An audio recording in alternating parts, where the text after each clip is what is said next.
অবশেষে পানীয় জলের সমস্যার সমাধান হলো। দাসপুর 1 ব্লকের দুর্গাপুর গ্রামের প্রায় 3 থেকে 400 পরিবারে আজ বুধবার বিকেল 5টা নাগাদ 4 দিন পর পানীয় জল পৌঁছালো।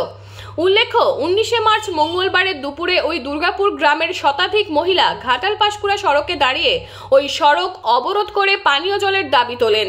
তাদের অভিযোগ ছিল, এই ঘাটাল পাঁশকুড়া সড়কের কাজের জন্য বরাত পাওয়া ঠিকাদারের কর্মীরা তাদের গ্রামের পানীয় জলের পাইপলাইন কেটে দিয়েছে। তার জেরে 3 দিন গ্রামে নেই পানীয় জল। প্রশাসনের তরফেও কোনো পদক্ষেপ নেওয়া হয়নি।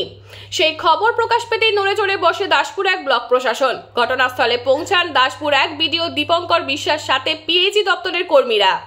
মঙ্গলবারই দাসপুর 1 ব্লক প্রশাসনের তরফে আশ্বাস দেওয়া হয়, দ্রুত ওই গ্রামের পানীয় জলের সমস্যার সমাধান করা হবে। ওই দিনই কাজ শুরু হয়। আজ বুধবার বিকেল প্রায় 5টা নাগাদ ওই দুর্গাপুরের গ্রামে ফের পানীয় জল পৌঁছে যায়। দাসপুর 1 পঞ্চায়েত সমিতির সভাপতি সুকুমার পাত্র বলেন, আগে থেকে বিষয়টি জানা থাকলে গ্রামের মহিলাদেরকে অবরোধ করতে হতো না। এই ঘাটাল পাঁশকুড়া সড়কের কাজের জেরেই এই সমস্যা। বর্তমানে ওই গ্রামে ফের পানীয় জল পৌঁছে গেছে। শ্রীকান্ত ভূঁইয়ার রিপোর্ট, আমি সৌমিনাথ দত্ত, স্থানীয় সংবাদ। অসংখ্য ধন্যবাদ। স্থানীয় সংবাদে আমরা যে বলেছিলাম, খুব সুন্দরভাবেই এই সকালে জল এসে গেছে। বৌমা ছেলে পুলের দিকে লিয়া আর লাতির দিকে লিয়া দাঁড়াতে দেখলাম যে জলটা খুব সুন্দরভাবেই এসে গেছে। তো অসংখ্য ধন্যবাদ। আমি বয়স্ক মানুষ, তেমন কিছু বলতে পারছি না, তো এইটাই ধন্যবাদ। মানে আমাদের এইখানে জল সমস্যাটা প্রায়ই হয়ে থাকে, আর এর আগে 4-6 মাস ধরে আমরা জল সমস্যায় ভুগছিলাম। তো আবার 4 দিন আমরা জল একদমই পাইনি। তার কারণে আমরা আন্দোলন করছিলাম, রোড অবরোধ করছিলাম।